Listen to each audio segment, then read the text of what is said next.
Boa noite, irmãos. Graça e paz do Senhor Jesus. Que bom estar aqui reunido com os irmãos para louvar o nome do Senhor, aprender da sua palavra. Sei que muitos dos irmãos aqui, depois de uma rotina de trabalho, mesmo assim estão aqui reunidos como povo de Deus para adorar ao Senhor. Isso é bom. Depois de passar o dia no trabalho, vir aqui e ter comunhão com os irmãos e ser edificado pela sua palavra. Eu convido os irmãos a abrir, então, em Mateus, capítulo 9. Vamos ler a partir do verso 9. Esse texto que já foi lido durante a diligência. Chamado de Mateus. Mateus, capítulo 9, a partir do versículo 9.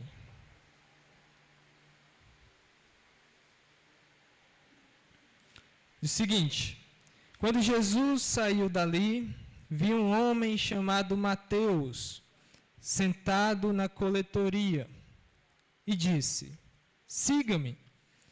Ele se levantou e o seguiu.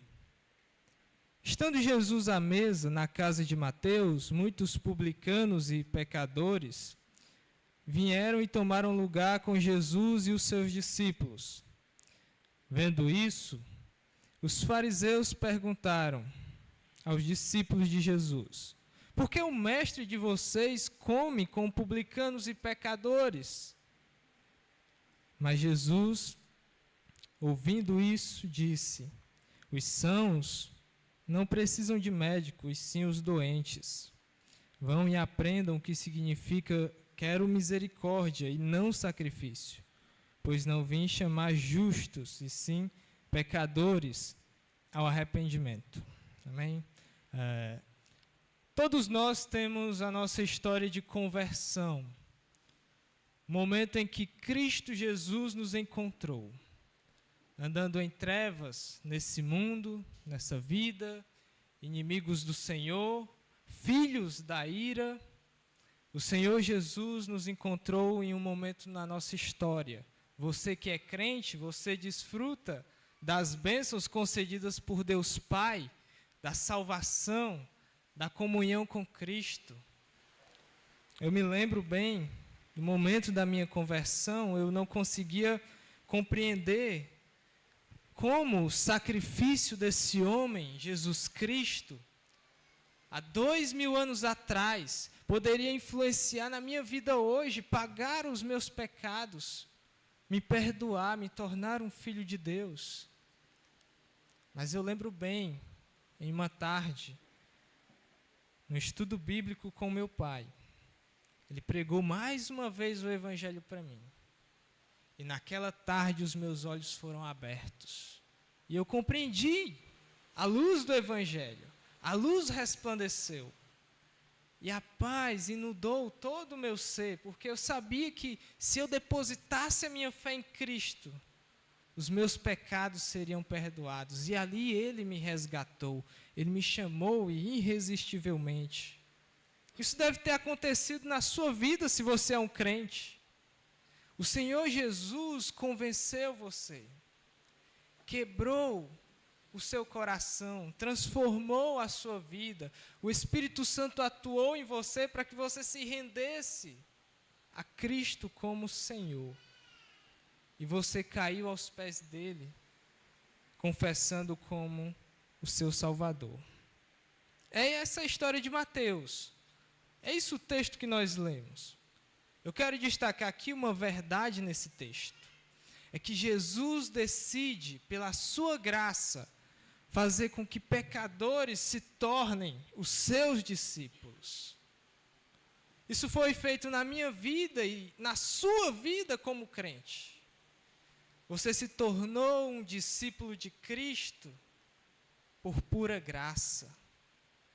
Você saiu do local onde estava, da condição que estava, porque Cristo lhe chamou pela sua graça. E é isso que nós vamos aprender com a conversão de Mateus, que Cristo ele faz isso. E para entender esse texto, eu dividi ele em 3 partes, para os irmãos me acompanharem no meu raciocínio. A primeira parte, eu coloquei como título, o encontro. Está no versículo 9. Você pode acompanhar. Quando Jesus saiu dali, viu um homem chamado Mateus, sentado na coletoria. Então nós temos um encontro entre duas pessoas aqui, Jesus e Mateus. Dois personagens. O primeiro deles é o rei prometido lá no Antigo Testamento, o rei, o Messias. E o livro de Mateus tem esse propósito, apresentar Cristo como o rei Messias prometido, que ele verdadeiramente chegou. Do capítulo 1 ao capítulo 4, o evangelista ele mostra a chegada do rei, a encarnação do rei, a vinda do rei a esse mundo. Ele ordena aos seus discípulos, vão e preguem, o reino de Deus está próximo.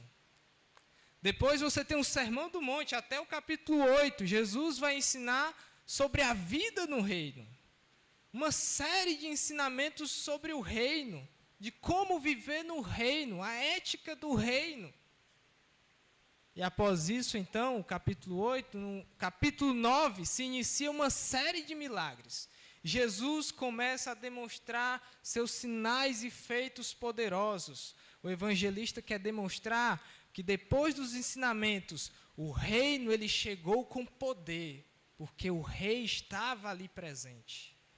Para mostrar que ele era de fato o rei Messias prometido no Antigo Testamento, a promessa de Deus feita lá atrás, Jesus começa a demonstrar uma série de sinais. Ele cura paralíticos, cura a sogra de Pedro, cura leprosos, endemoniados, para demonstrar que o rei estava presente, ele chegou com poder. É nesse contexto que está inserida a conversão de Mateus. Quando Jesus está fazendo esses diversos milagres, mostrando que de fato ele é o rei. O segundo personagem é Mateus. Nós temos a informação no versículo 9 de que ele estava onde? Sentado na coletoria. Mateus era um publicano. O Evangelho de Lucas diz isso. Ele estava sentado na coletoria, exercendo a sua profissão. Os publicanos eram detestáveis entre o povo. É tanto que no próprio texto é feita a divisão. Quando Jesus está na casa de Mateus, o que os mestres da lei dizem, os fariseus? Por que o mestre de vocês come com publicanos e pecadores? Há duas classes aqui, os publicanos e os pecadores, porque o povo enxergava os publicanos como a pior espécie, o pior tipo de gente, eram os traidores da pátria, eram pessoas que se aliaram a Roma, começaram a cobrar impostos do seu povo, se viraram contra a nação, e se eles se viram contra a nação, eles também estão se virando contra o reino de Deus, contra o Messias, contra o Senhor, contra o povo de Deus. Eram desprezíveis na sociedade. O segundo personagem, que é Mateus, tinha essa fama. Era desprezível. Era inadmissível que um judeu daquela época entrasse na casa de um publicano e tivesse comunhão com ele, porque eram tratados como desprezíveis, pecadores da pior espécie. Então nós temos um encontro entre esses dois personagens, o Rei dos Reis, o Messias, e alguém tido como o pior da sociedade, o pior pecador da sociedade. Jesus, ele vai em direção a Mateus, que está no seu dia normal, cobrando impostos na coletoria. Jesus, depois de ter curado o paralítico, ele vai em direção a Mateus. O nosso encontro com Cristo não é um acaso, irmãos. foi um acaso que aconteceu aqui. Não foi Jesus, por acaso, encontrou Mateus. Jesus foi em direção a Mateus intencionalmente. Ele sabia com quem ele ia chamar, com quem ele iria falar. O nosso encontro com Cristo, antes de nos tornarmos discípulos dele, não foi um acaso. Foi algo planejado pelo próprio Cristo. Isso vai ficar mais claro quando Paulo escreve Efésios. Antes da fundação do mundo, Deus nos escolheu para sermos seus filhos, irrepreensíveis diante dele, na sua presença. Esse encontro não é um encontro casual. É um encontro entre o rei, que vai fazer de um dos piores pecadores o seu discípulo. O rei está fazendo a missão. Ele vai em busca do pecador. Já disseram uma vez que Deus só tinha um filho e fez dele um grande missionário. Jesus, em meio os seus feitos, os seus milagres, ele vai fazer discípulo. Ele vai fazer para si alguém que andasse com ele. O segundo ponto, a segunda parte, depois desse encontro, é o chamado. Jesus, ele encontra com Mateus, ele diz o quê? Segue-me. Apenas isso. Mateus sentado na coletoria, e Jesus diz, segue-me. Esse pequeno pedido envolve muitas coisas. É um pedido abrangente que envolve, por exemplo, uma mudança de vida. Jesus está convidando Mateus, você quer mudar de vida? Segue-me. É um pedido que envolve arrependimento. Você quer ser livre dos seus pecados? Segue-me. Mateus, ele ouve essa ordem, esse pedido. Certamente, ele deve ter ouvido a respeito da fama de Jesus pela região. Talvez ele tenha ouvido os diversos milagres que Jesus vinha fazendo, os seus ensinamentos. Talvez ele tivesse noção de mais ou menos quem era Jesus. Quem era aquele que estava o convidando para segui-lo, estava ordenando a seguir. Mateus, então, precisa decidir: arrepender ou não se arrepender? Mudar de vida ou não mudar de vida? O nosso encontro com Jesus, quando ele nos fez seus discípulos, envolveu isso. Envolveu o abandono de pecados. Envolveu uma mudança de vida. E foi o que exatamente Mateus fez. Ele fez o quê? A resposta dele foi se levantar e seguir. Que nós temos então a terceira parte, que é a resposta. Mateus se levantou e o seguiu. No Evangelho de Lucas, nós temos a acrescentação de algo que Mateus fez. Abra comigo em Lucas, capítulo 5.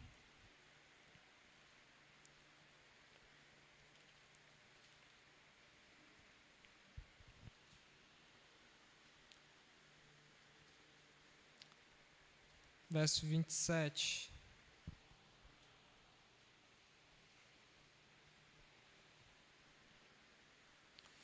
Depois disso, Jesus saiu e viu um publicano chamado Levi, sentado na coletoria, e disse: siga-me. E o verso 28 diz o quê? Ele se levantou e, deixando tudo, o seguiu.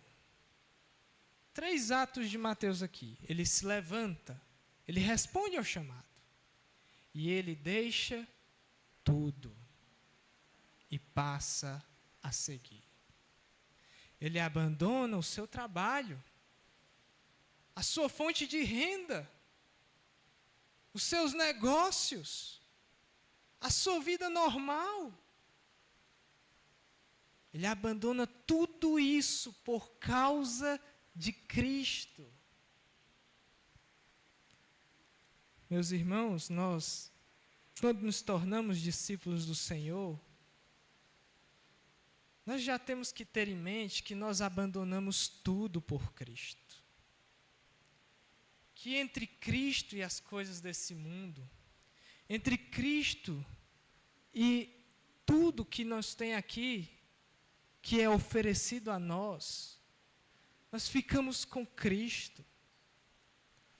Essa decisão de Mateus foi a mesma decisão que aconteceu na minha e na sua vida como crentes. Abandonamos este mundo e as coisas que ele oferece para viver com Cristo. O fato é que muitos daqueles que se dizem crentes não têm demonstrado isso. Acham que são crentes, mas de fato não abandonaram as coisas desse mundo. Não abandonaram os desejos desse mundo. Mateus abdicou de um trabalho que para ele era pior, era ruim, manchava a sua reputação. E se ele quisesse ser um seguidor de Cristo, ele não podia ter aquela reputação. Se ele quisesse ser um seguidor do Messias, do Rei, ele não podia ter aquele mesmo testemunho. Ele deixa o seu trabalho em prol do reino, em prol de seguir o Rei prometido. Ele reconhece a autoridade de Cristo, a autoridade daquele que está fazendo o chamado. É para isso ter acontecido na minha e na sua vida. Para abdicarmos dessas coisas e vivermos de fato como pessoas que vivem as suas vidas em prol de Cristo, pelo reino, pelo Rei, e que o nosso testemunho deve caracterizar a nossa vida com o Rei, e não o contrário. Abram em 2 Coríntios.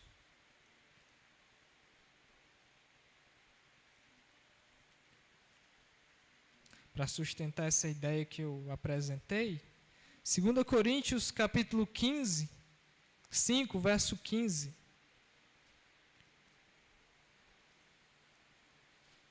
Segundo aos Coríntios, capítulo 5, verso 15.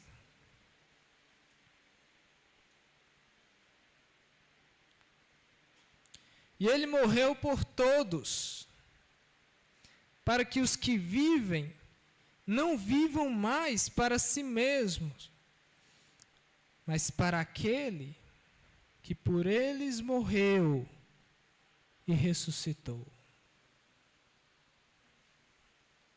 Nós vivemos para aquele que por nós morreu e ressuscitou. Mateus obedece ao chamado de Cristo. Mateus morreu para aquela vida. Agora ele vive para aquele que fez o chamado, para aquele que é o Rei de Israel. Mas a sua reação vai além. No verso 11, diz que Jesus estava na casa de Mateus e havia publicanos e pecadores ali presentes. Havia também fariseus. O Evangelho de Lucas narra que foi Mateus que fez esse grande banquete, em convidar Jesus, publicanos e pecadores para a sua casa. Mateus, depois de ter a vida transformada por Cristo, o que ele faz? Ele chama os seus companheiros, ex-companheiros de trabalho, para ouvir Jesus, para conhecer aquele que fez o chamado, aquele que o chamou das trevas para a luz. Mateus quer apresentar para esses seus colegas que Cristo era de fato o Rei prometido, era de fato o Messias. O desejo dele é a proclamação e fazer esse homem, Jesus, conhecido, porque ele era divino. Quando nós nos convertemos, quando Jesus muda a nossa vida, o nosso desejo deve ser de fazer o nome dele conhecido, irmãos.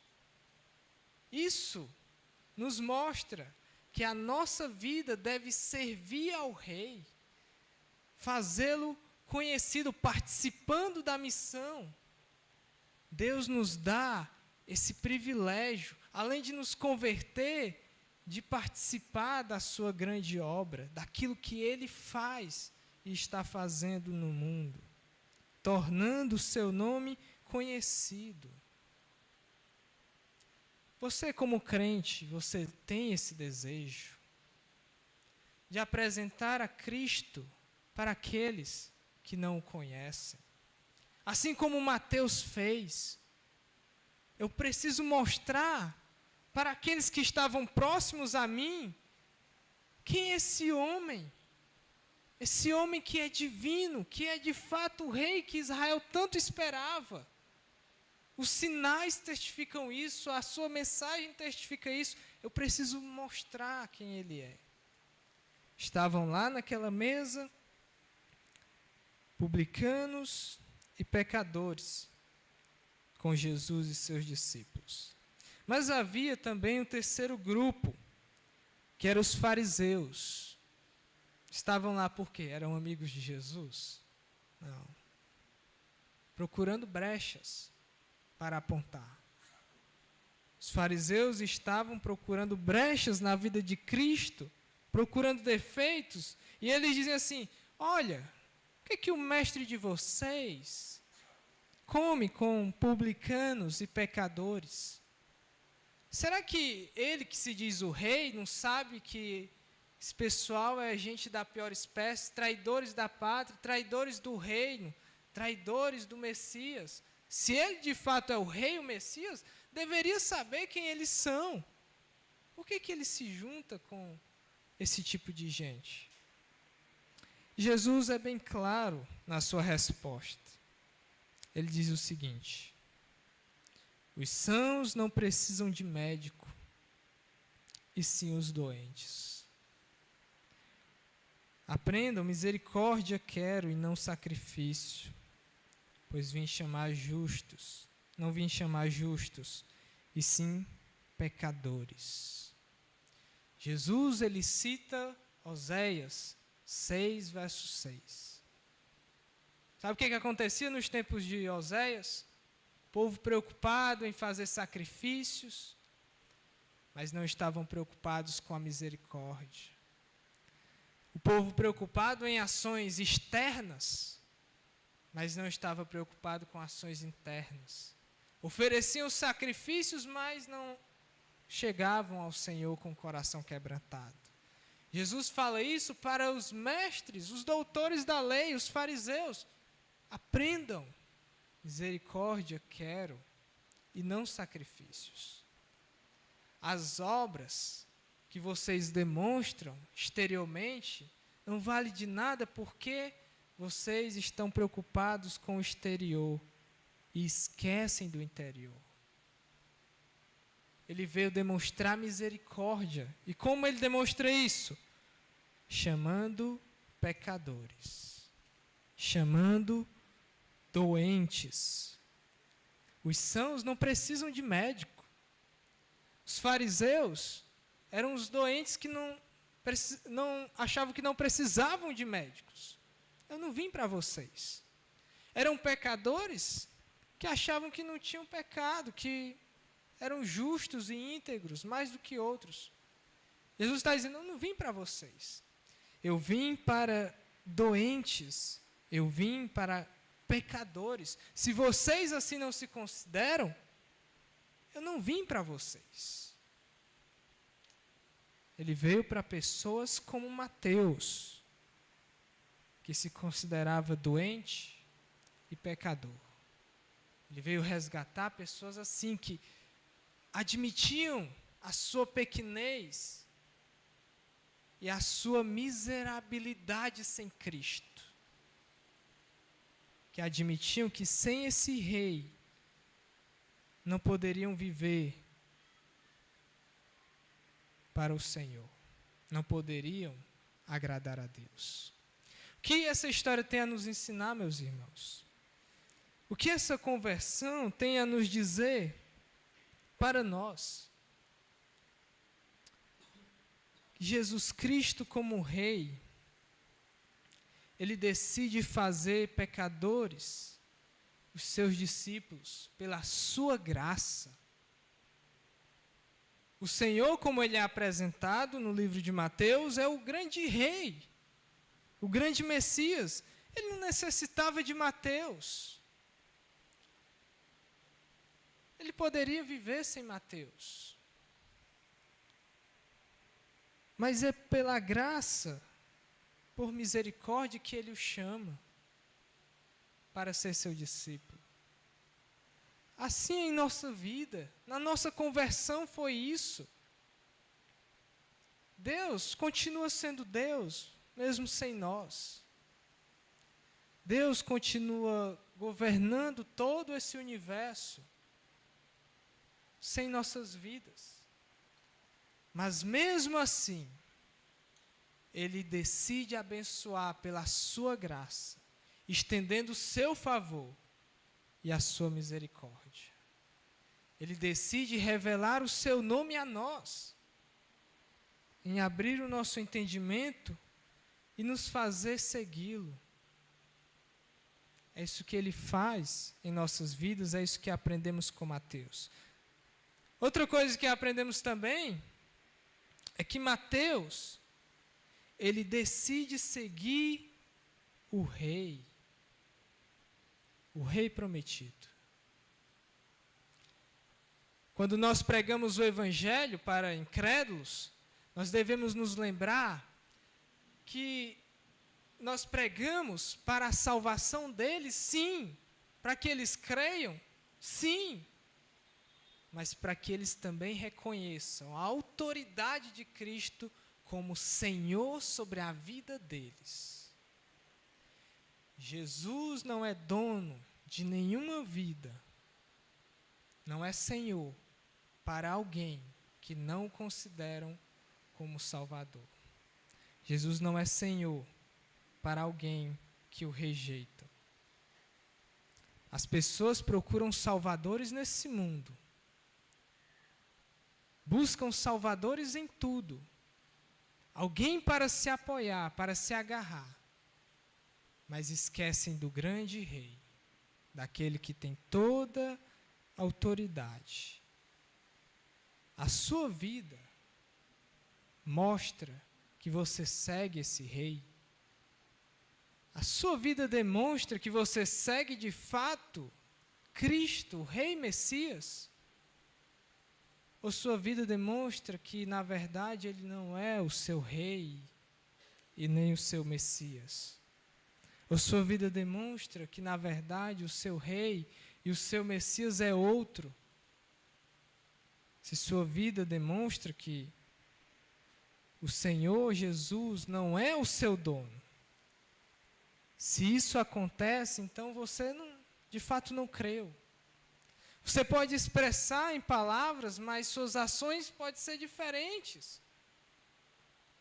Ou suas palavras estão erradas, porque elas revelam apenas o exterior. As suas ações devem demonstrar que você de fato abandonou tudo como Mateus para seguir o Rei prometido. Que ao fazermos missões, devemos pregar isso às pessoas.